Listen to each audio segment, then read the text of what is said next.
Hello friends, आज का हमारा टॉपिक है अंतर्राष्ट्रीय मुद्रा कोष इंटरनेशनल मॉनेटरी फंड, जो कि बीए पार्ट 3 का सेकंड पेपर का टॉपिक है। अंतर्राष्ट्रीय मुद्रा कोष की स्थापना विश्व में 1930 में जो मंदी आई थी उसका परिणाम है। उस समय अंतर्राष्ट्रीय व्यापार बहुत कम हो गया था।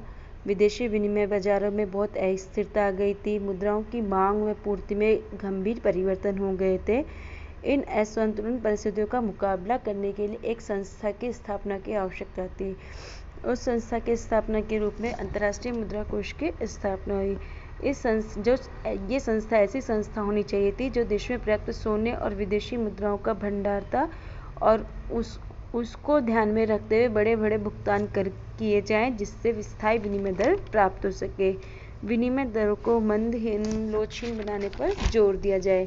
विनिमय की खरीद और बिक्री पर अनेक प्रतिबंध लगाए गए।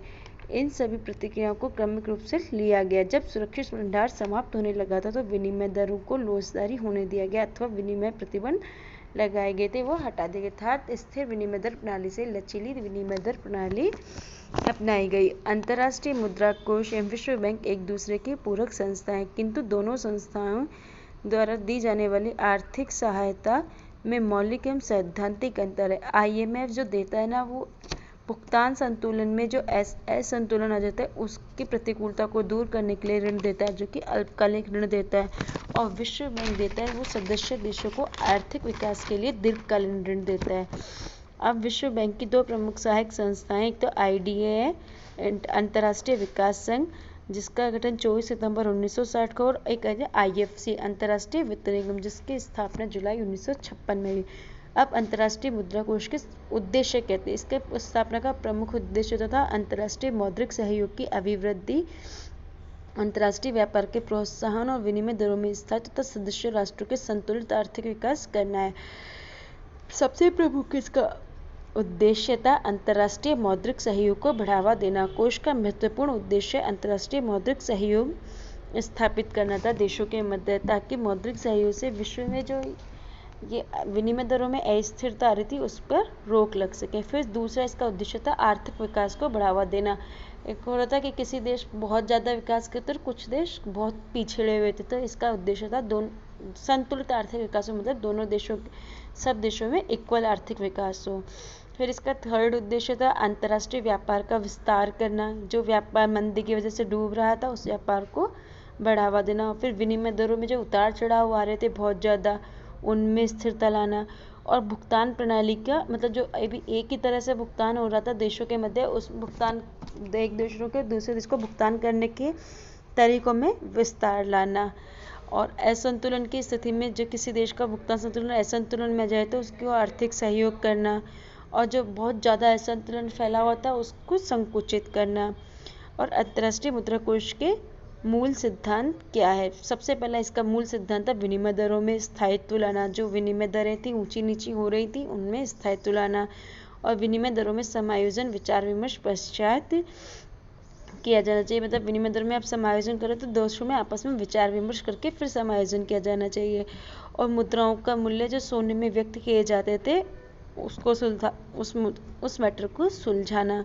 और वित्तीय स्रोत थे कि वित्तीय स्रोत जो होते हैं सदस्यों के पास भुगतान करने के लिए उन स्रोतों के लिए नियतांश पर आधारित होते हैं, तो उनको सुधारना। और स्वतंत्र बहुपक्षीय व्यवस्था अपनाना, और मुद्रा की मंदी ने आने देना। सरकारों व अभिकरणों से संबंध, कार्यपालिका निर्देशकों द्वारा प्रशासन।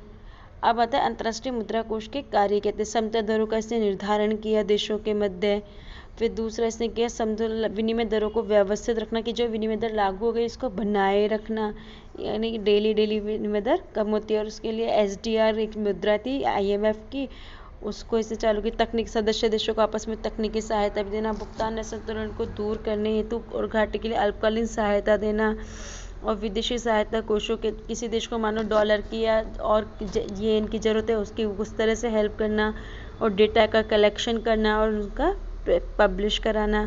और जो और भी अंतर्राष्ट्रीय संगठन है उनसे इसको संपर्क करना। फिर इसकी सफलताएं क्या है? इसके सदस्य इसकी संख्या बढ़ गई है, जो कि वर्तमान में 189 है। इसके साधनों में भी वृद्धि, इसका फंड बहुत ज़्यादा बढ़ गया है।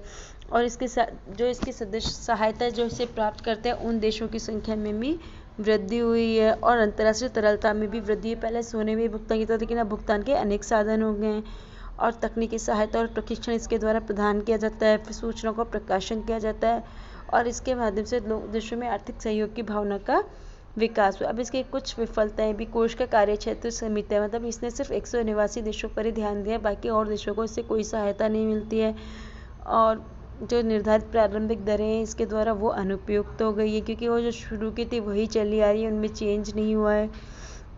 और इसका जो संचालक मंडल है उसका दोषपूर्ण गठन है, उसमें बड़े बड़े देशों को ही, शक्तिशाली देशों को ही प्रभुत्व मिला हुआ है। फिर कोष द्वारा भेदभाव किया जाता है और धनिकों का क्लब हो गया, ये बड़े बड़े देशों को, इसमें देशों ने इसको कठपुतली बना रखा और मुद्रा कोष एक दानदात्री सदस्य संस्था बन के रह गया है। और इसकी और आलोचना है कि प्रतिबंध लगाने से ऋण नीति का पालन नहीं किया है, विश्व व्यापार के विस्तार के लिए इसने कोई उचित कदम नहीं उठाए गए और कोष ने सदस्य देशों की साख क्षमता पर बिना विचार किए उनके क्रयाधिकार को स्वीकार कर लिया और कोष के साधन पर्याप्त नहीं है, कोष द्वारा दी जाने वाली सहायता पर्याप्त नहीं